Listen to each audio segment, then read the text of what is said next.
Hi, I'm Kirby Allison, and today I'm very privileged and honored to be inside the boardroom of Hunters Frankau with their chairman, Jemma Freeman. Jemma, thank you so much for inviting me in. It's always a pleasure to be here in these hallowed halls that is Hunters Frankau. So thank you. Well, it's lovely to have you, Kirby. Thank you for taking the time to be here again in London with us. Well, it is always my distinct pleasure. And what an exciting occasion we have to be here today, talking about what was one of the pivotal moments in the story of Trinidad Cigars. Of course, Trinidad, a brand with unmatched mystique. I mean, even amongst Cuban cigars, Trinidad had a mystery to it that really sets it apart. And then, of course, the launch of the Fundadores in 1998, the cigar community and the connoisseurs were just offered a true indulgence that was the Fundadores. But then we come to 2003. We're here in London, and Trinidad takes this next step in its journey by continuing to further indulge connoisseurs with some of the best cigars in the world. It was a really thrilling time in London. Everybody knew that in Cuba, the range of Trinidad was being worked on, because after the launch of the Fundadores, it was inevitable that more cigars would come out, but we didn't know anything about what they might be, what sizes, what shapes. And if you start a range with a cigar like the Fundadores, where do you go from there? There was a sort of anticipation about what would be launched. So it's 2003 at this incredibly glamorous event. In Trinidad, this cult favorite amongst cigar connoisseurs is expanding. What were the three choices that Habanos made for where they went next? Well, it was interesting. They went for two sort of smallish cigars, but not big ring gauge. So we have the Fundadores at a 40 ring gauge, and then the Reyes is also a 40 ring gauge. So in a way, it's like a sort of accessible Fundadores, I guess, suited to the time you have available. They came in boxes of 12 and 24. So the box of 12 was a new format. It hadn't previously been available as a brand in a box of 12. So that was new. And then the second size was a Colonialis, slightly wider, 44 ring gauge. But again, another not huge cigar, quite similar in size to the Siglo II. So look at the Trinidad range and you think Lanceros Fundadores, Siglo II Colonialis, and Siglo I Reyes. And I think that link is really interesting. And then the third size was the Robusto Extra, a much larger cigar at a 50 ring gauge, which echoed the success of the Siglo VI. The Robusto Extra is interesting in this presentation because I thought you might like to see this. This is how the boxes arrived for the launch. So quite often then, when you were launching a cigar, or even now when you're launching a cigar, the cigars that come for the launch are packed in boxes called Ariadores, which are plain boxes, completely plain, even plainer than this. So it would just be a cedar box with the cigars inside. This is how the Robusto Extra came. And what's interesting about this is the type of box that would be given by the Alguito factory and by the president of Cuba to diplomats as gifts. So this particular pattern and the gold was used. So I like to think that this is a legacy from that tradition.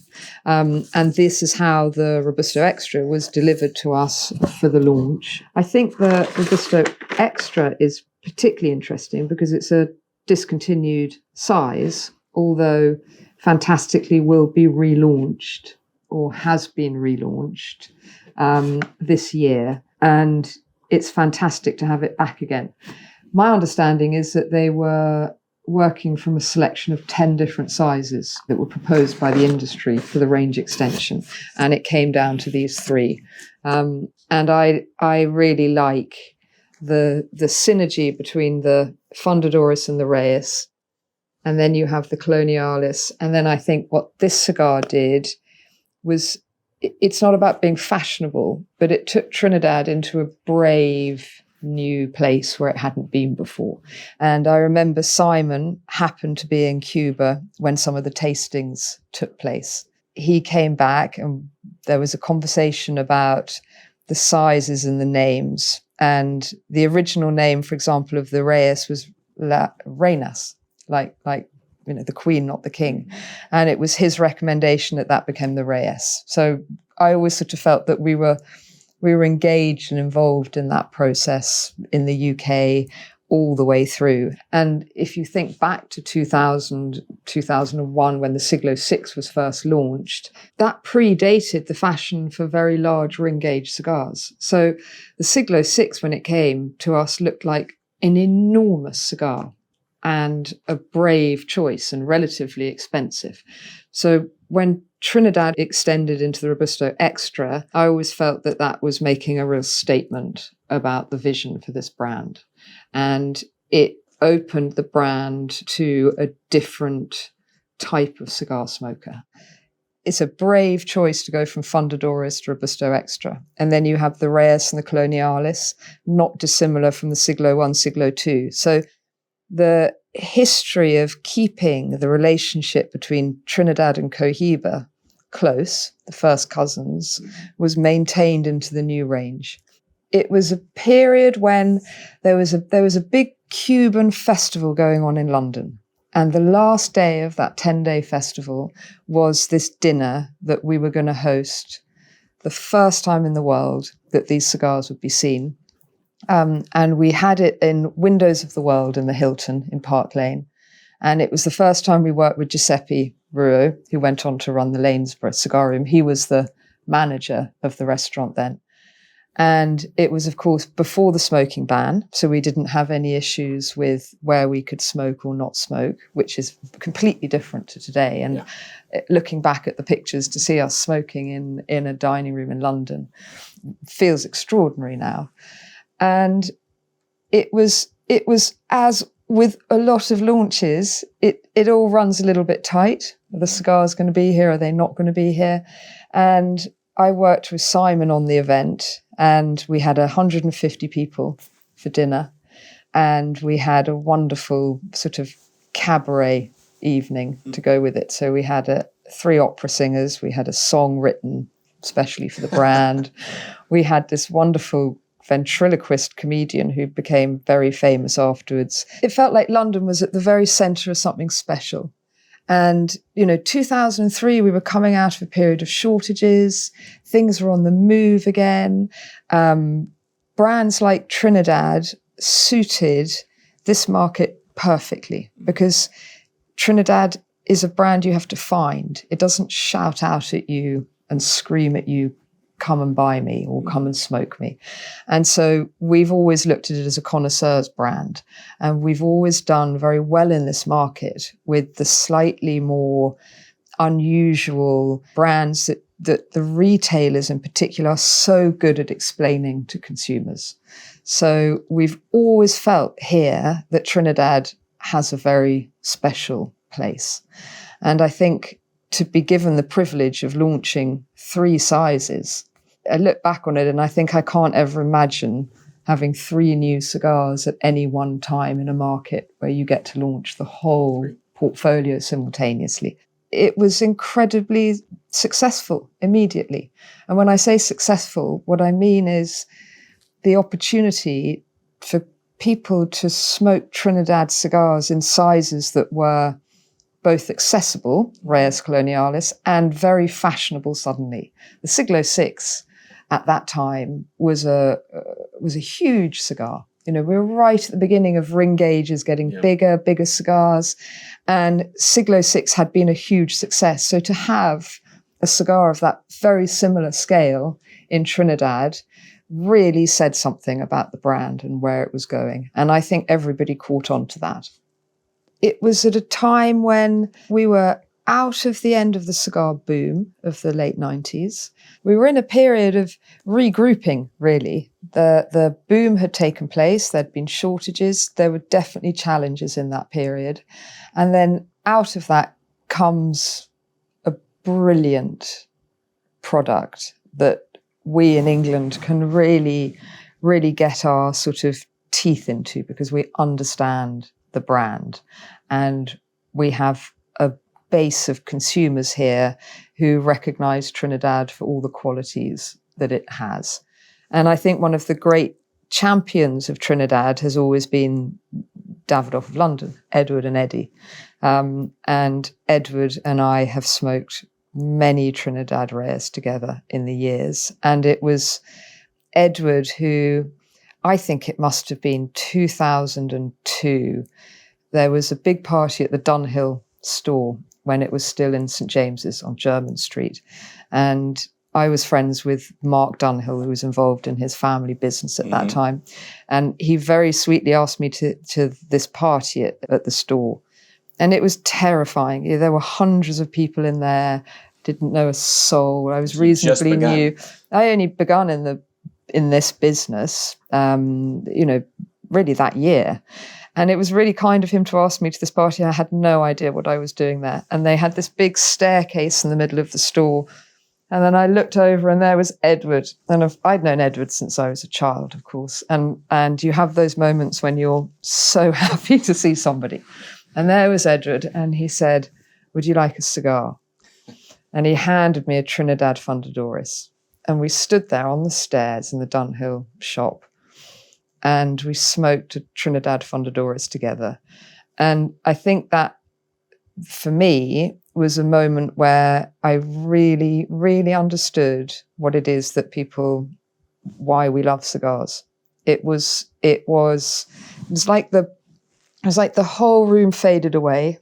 I had Edward to myself, which was a pleasure, of course, but it was the cigar. The cigar was absolutely extraordinary. And for me, that was the beginning it was really the first time I got it. I got what people are so passionate about.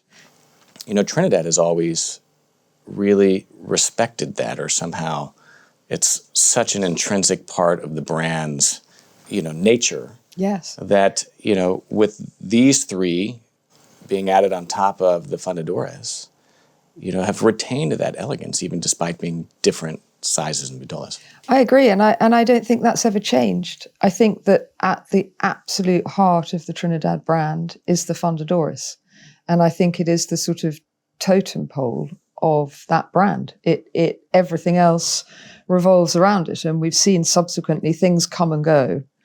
The product, the range has evolved over the years, but the Fundadores is absolutely the mothership. Absolutely. and what a mothership it is. Yeah, yeah. I mean, an extraordinary cigar. Extraordinary cigar. And, when we had the smoking ban in 2007, there was a huge move to, what can I smoke in 20 minutes? What can I smoke in half an hour? I need to get everything I want from my cigar, but in a different period of time because I can't smoke in the same way. And it wouldn't have been particularly surprising if cigars like the Fundadores just completely faded through necessity or through as a consequence of there not being the obvious occasion to have it, to take the time to smoke that cigar. But I think that it's almost become even more special as a result. Yeah, so in some ways, with the smoking ban, one would have expected cigars like the Fundadores to fall out of favor, but it hasn't. It's persisted and is just as widely admired today as it, I imagine, was back whenever it was first launched. And probably more, because to me it has it's not a feeling of being vintage, but it's a feeling of longevity in the best possible way. It's a real testament to everything that is difficult about making a cigar. It's a hugely complicated cigar to roll. It requires years of training. It would be easy just to let it drift into the sort of annals of history and not really keep bringing it back. But it is one of those cigars that people want to talk about, want to enjoy together. I have the opportunity to talk to people that love cigars, and one of the common threads is always the Trinidad brand. Yeah. We end up talking about Trinidad, and you bounce off that limited edition from that year or that reserve or that Grand Reserva, but you come back into sort of, it's like coming home again. Trinidad is the common, for me, is the common theme of connoisseurs. Mm-hmm. Everybody seems to recognize that in that brand there is something really exceptional. And I believe that about Trinidad. What do you think that is? I mean, aside from the Vitola, right? Yes. I mean, the Fundadores, the Coloniales, the Reyes, Yep. right? There is something to the blend, or even within the pantheon of Habanos cigars, Yep. which are all extraordinary, even when compared to, say, Cohiba, Yes. Alongside which Trinidad was born. Yes. It's like, a brother and a sister from the same parents, grew up in the same household, but there's just a different personality. Well, and I think that goes back to really one person. That goes back to Raul Valladares, who was responsible for blending the Fundadores. And the Fundadores, of course, was born from the Cohiba Lanceros. That is its parent cigar, essentially, which is a 38 ring gauge. And the reason that the Trinidad Fundadores is a 40 ring gauge is because it was Raul Valladares, the master blender at the time at El Legato, who said, he essentially said, I need a wider ring gauge to make the blend more interesting. Because what you don't have with Trinidad that you had with Cohiba is the third fermentation, et cetera, et cetera. But so he was the person that said it needs to be different. It needs to be a tiny bit bigger so that I can get the blend that I have in my mind into the Trinidad brand. And so I think that he is the reason for that blend being made as it was in the first place. And I think then we have to be thankful to everyone who was involved thereafter. Certainly in the Reyes, Coloniales and Robusto Extra, that blend was followed through and respected. And I think the other thing that's interesting to me in Trinidad is that, of course, it was made in El Legato to begin with. And then as the brand grew, it was designated its own factory in Pinar del Rio. And there's something very special about that story. This was a factory that had not been producing cigars that would be recognized as global brands or any of those sorts of very glamorous types of cigars. It was making a brand of cigars that was known very well locally. And then Trinidad is given to this factory. And the training that they would have had to have done to get everybody up to speed, the pigtail, the blend, that was all done so successfully that there you have this little factory in Pinar del Rio that has produced some of the best cigars we've ever seen in the last 20 years and goes on to do so today. So that was really impressive. But there's also something interesting about the choice of that factory and its location. I mean, of course, Pinar del Rio is the premium tobacco growing region in all of Cuba. And for the factory to not be in Havana, and the hustle and bustle and kind of cosmopolitan, environment that is, but instead being located outside of Havana and Pinar del Rio was a unique choice. But it says everything.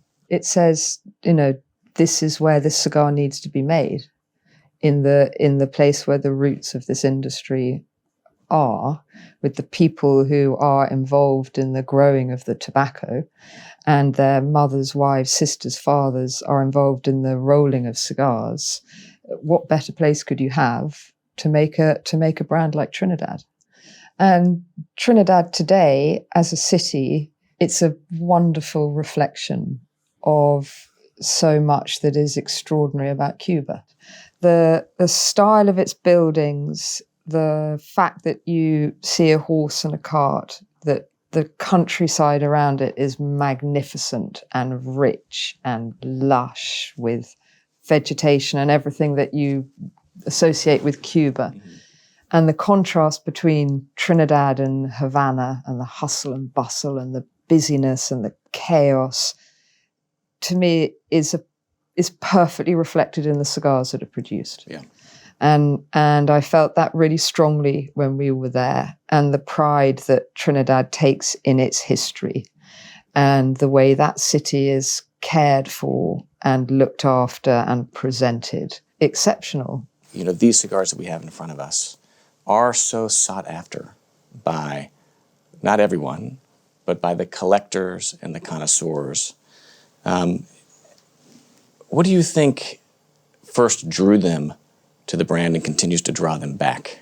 I think it must be the experience of smoking it, because I can't see what else is obvious enough to pull somebody in. And there's a long-standing confusion about whether Trinidad is a Cuban cigar or not. Is Trinidad in Trinidad and Tobago? Is it a city in Cuba? So I think that people's first experience of the Trinidad cigar probably comes through a friend or a fellow cigar smoker, or your cigar merchant recommending it to you. So I think that for a lot of people, that's their first engagement with the cigar. Now they're introduced to it. They're introduced to it. So then what happens? You smoke the cigar and you think, wow, or there's a element to the blend that you find resonates with you, which has been my experience of it. I mean, Trinidad really has its own personality, and that, of course, is a function of the vitolas, but probably more importantly, its blend. How is it that you would describe that blend, and what is it about that blend that you think captivates people? For me, it's a combination of it's entirely accessible. So it's not a cigar that I think about in terms of, is it for the morning? Is it for the evening? Is it for after dinner? I love the fact that there is no point in a day or evening when a Trinidad wouldn't be the right cigar, in my case, for me to smoke. So I find that interesting because you can strip out a lot of cigars based on what occasion or situation or time of day they're appropriate for. And then there's an element to the blend, and I think it sits for me in the back of my palate, and it's very subtle and it's soft, but it's really elegant, and it doesn't shout at you and it doesn't scream for attention. And it's almost as if when you're smoking a Trinidad cigar, every now and again you pause because you remember what you're doing and why you're doing it. It never, ever can you smoke a Trinidad and forget what you're smoking or not think about it, because it sort of calls out to you all the time. And even sitting here smoking this Reyes, I'm thinking, good Lord, this is a good cigar. A fragrance, an aroma, and a sweetness, to the blend and the flavor, luxurious creaminess of the texture of the smoke. There is a creaminess. And when we smoked the Fundadores, the old Fundadores in Trinidad, I was really struck there by the power that these cigars hold as well. Yeah. So I wouldn't want to give the impression that these are light or easy or in any way less than they are, because the blend continues to evolve over the years. And age. So a Reyes from 10 years ago is clearly a Trinidad, but it's a Trinidad with a bit of age. But it's aged with great pride. It hasn't faded. With elegance. Yes. And I thought when we smoked the Fundadores, it had aged with some punch. It did. Yeah. Which was really interesting. It was not a cigar that had gone sleepy. It was a cigar that was saying, here I am, and I am still utterly magnificent, And I thought that was really impressive. Yeah. And back to 2003, we're in London. We have this incredible launch of these 3 new vitolas. How were they received? Incredibly well. We were ready for new cigars, and we were in a market that was really receptive to the Trinidad brand. And we had a lot of interest straight away. And we saw a huge shift in the accessibility of the brand to a much wider audience as a result of taking it from just being the Fundadores to a range of 4. And I think what that meant was that a new smoker or a new generation of smoker could find Trinidad and find the place for it within their cigar world, cigar experience. Or an existing smoker. I mean, now instead of needing to commit an hour and a half to a Fundadores, something like this Coloniales, you could have in the morning, with a cup of coffee. Hence, Edward and I always smoke a Reyes together, because it's not a Fundadores, but it's in many ways as pleasant an experience when you don't have the opportunity to smoke a Fundadores. So you get a little bit of Trinidad. And then here we are, 2024, the 55th anniversary of this absolutely exceptional example of Cuban quality, craftsmanship, and tradition. That is Trinidad. And I understand that we have the occasion of another limited edition cigar. We do. The Trinidad Cabildos. It represents the 4th limited edition ever produced in the Trinidad brand.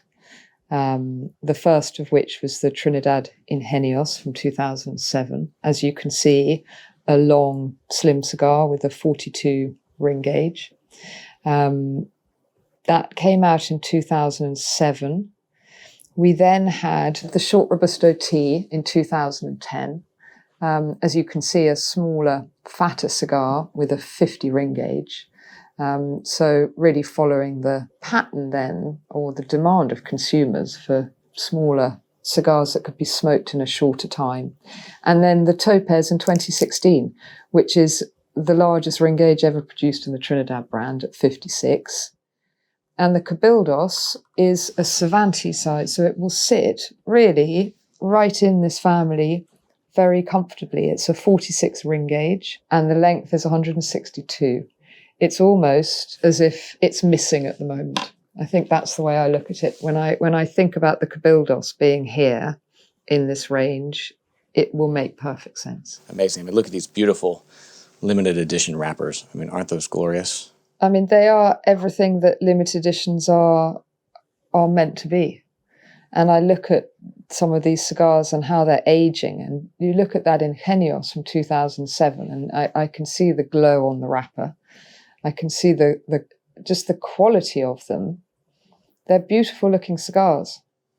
I mean, it's incredible Habanos' capacity in Cuba to not just, year in, year out, across the decades, and really, in Cuba's case, the centuries, to continue, despite challenging circumstances, to produce absolutely extraordinary cigars. And then you look at these limited editions, and somehow they're able to top even the standard production and continue to produce, extraordinary cigars, and then cigars that continue to grow even better with age. And you're right, because for cigar lovers, what you have here is a game of mix and match. You can take any of these cigars, you can take the current production, you can taste the limited edition from 2007 versus one from 2016. How do they compare? How does the blend affect the size? How does the longer cigar smoke compared to a Fundadores? We can compare the Ingenios to the Coloniales to see what the difference is or aging of that ring gauge. There are endless opportunities to have new experiences and to witness through the pleasure of having the cigar quite how skilled the work has been in maintaining the blend that was created initially by Valladares. And I think that's extraordinary. I wonder how many other products in the world exist that we can do that with.